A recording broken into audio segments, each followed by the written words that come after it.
ଜଗନ୍ନାଥ।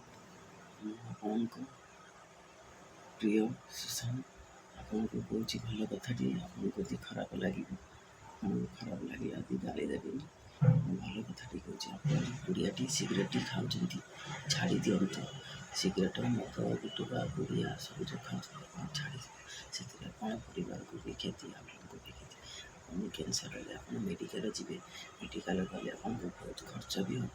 ସେଥିରେ ଆପଣଙ୍କ ପରିବାର କେତେ କେଉଁଠୁ ଜମି ବାଡ଼ି ଧାନ ଚାଉଳ ବିକ୍ରି କରି ଆପଣଙ୍କୁ ଭଲ କରିବେ।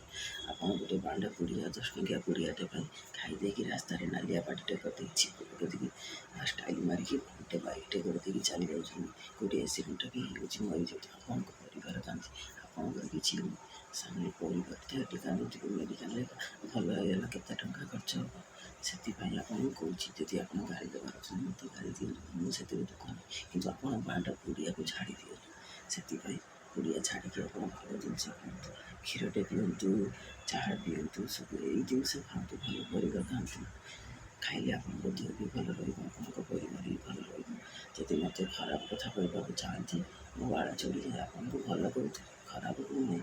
ସେଥିପାଇଁ ଜୟ ଜଗନ୍ନାଥ। ମହାପ୍ରଭୁଙ୍କୁ ଭରସା କରି ଭଲ ଜିନିଷ ଖାଆନ୍ତୁ, ଭଲ ହେବ। ଜୟ ଜଗନ୍ନାଥ।